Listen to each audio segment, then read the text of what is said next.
آج بھی میں اسی چیپٹر سے 3 مسائل بیان کروں گا۔ ان میں سب سے پہلا مسئلہ ہے کہ کیا ناپاکی کی حالت میں سحری کھا سکتے ہیں؟ تو اس کا جواب ہے کہ اگر آپ ناپاک ہیں، آپ رات کو ناپاک ہو گئے، بیوی سے ہم بستری کیے یا جنبی ہو گئے، ناپاک ہے، اور فجر کے ٹائم ڈائریکٹ اذان سے کچھ منٹ پہلے اگر آپ کی آنکھ کھل رہی ہے، اگر آپ غسل کرنے جائیں گے تو پھر آپ کا سحری کا ٹائم چلا جائے گا۔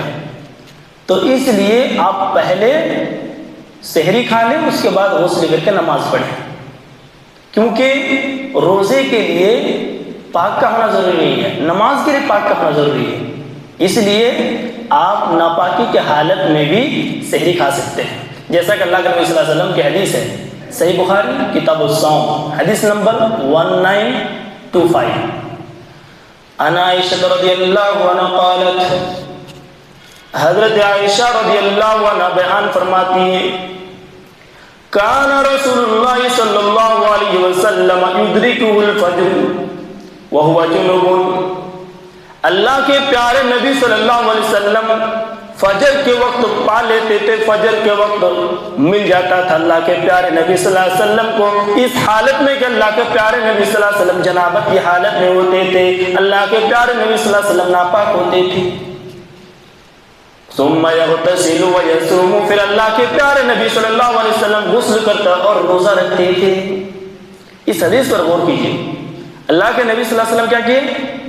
فجر کے وقت اللہ کے نبی صلی اللہ علیہ وسلم جاگتے، اس حالت میں کہ اللہ کے نبی صلی اللہ علیہ وسلم ناپاک ہوتے تھے، جنابت کی حالت میں ہوتے تھے، اور اللہ کے نبی صلی اللہ علیہ وسلم جنابت کی حالت میں ہوتے تھے اور روزے کی حالت میں ہوتے تھے۔ سمجھ رہے ہیں؟ کیونکہ فجر کے ٹائم اگر آدمی سحری کھائے گا تو روزہ نہیں ہوگا، تو اللہ کے نبی صلی اللہ علیہ وسلم پہلے کیا کرتے؟ سحری کھا لیتے، اس کے بعد غسل کر کے نماز پڑھتے۔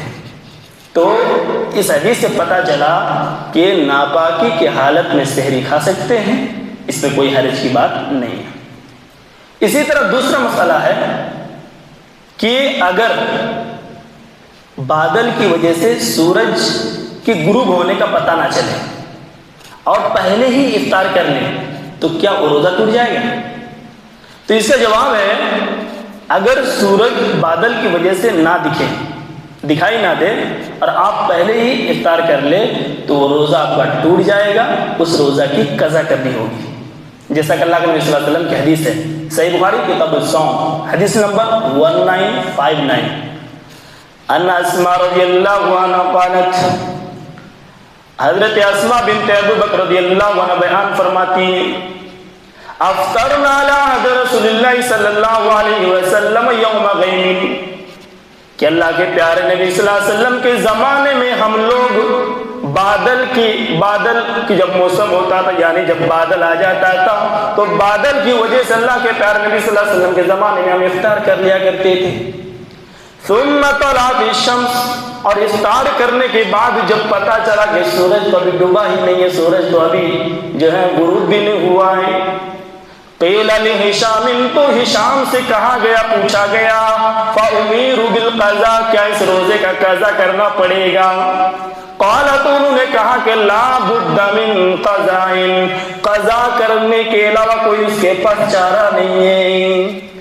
تو اس حدیث کے اندر کیا پتہ چلا کہ اللہ کے نبی صلی اللہ علیہ وسلم کے زمانے میں بادل تھا اور بادل کی وجہ سے پتہ نہیں چلا کہ سورج غروب ہوا کہ نہیں، پہلے افطار کر لیا اور بعد میں پتہ چلا کہ سورج ڈوبا ہی نہیں ہے، تو وہ روزہ ٹوٹ جائے گا، اس روزہ کو آپ کو بعد میں قضا کرنا ہوگا۔ اسی طرح تیسرا مسئلہ ہے کہ کیا آدمی ناپاکی کی حالت میں قرآن پڑھ سکتا ہے؟ جیسے آدمی جنابت کی حالت میں ہے یا عورتیں پیریڈ کی حالت میں ہیں تو کیا وہ قرآن پڑھ سکتی ہیں؟ تو اس کا جواب ہے کہ آپ ناپاک ہیں یا عورتیں پیریڈ کی حالت میں ہیں تو بنا قرآن کو ٹچ کیے پڑھ سکتی ہے، موبائل سے پڑھ سکتی ہے، اس میں کوئی حرج کی بات نہیں ہے۔ دلیل اللہ کے نبی صلی اللہ علیہ وسلم کی حدیث، صحیح مسلم کتاب الحیض حدیث نمبر 373۔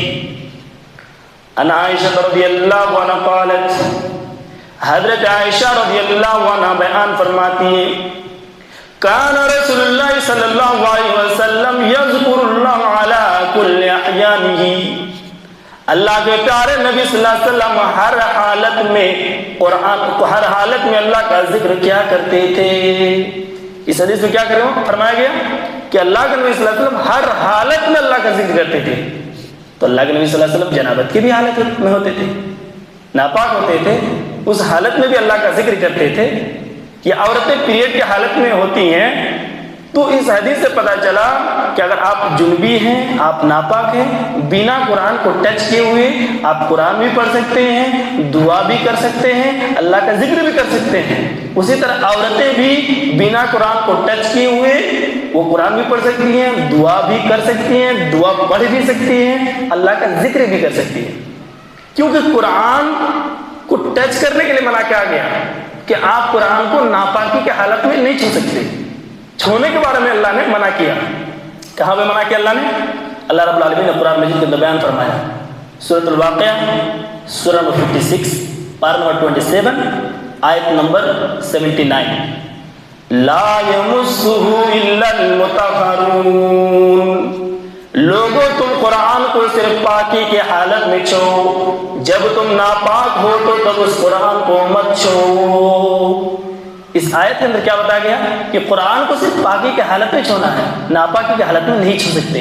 تو پتہ چلا کہ جب اللہ نے چھونے سے منع فرمایا قرآن کو ناپاکی کی حالت میں، تو ہم بنا چھوئے ہوئے چاہے مرد ناپاک ہو یا عورتیں حیض کی حالت پیریڈ کی حالت میں ہوں، وہ قرآن بھی پڑھ سکتی ہیں، موبائل سے دیکھ کر کے قرآن بھی پڑھ سکتی ہیں، یا جو اندازی سورہ یاد ہو، دعائیں یاد ہو وہ پڑھ سکتی ہیں۔ اس میں کسی طرح کوئی حرج کی بات نہیں ہے۔ اللہ رب العالمین سے دعا ہے اللہ رب العالمین ان تینوں مسائل کو سمجھنے کی توفیق عطا فرما، آمین۔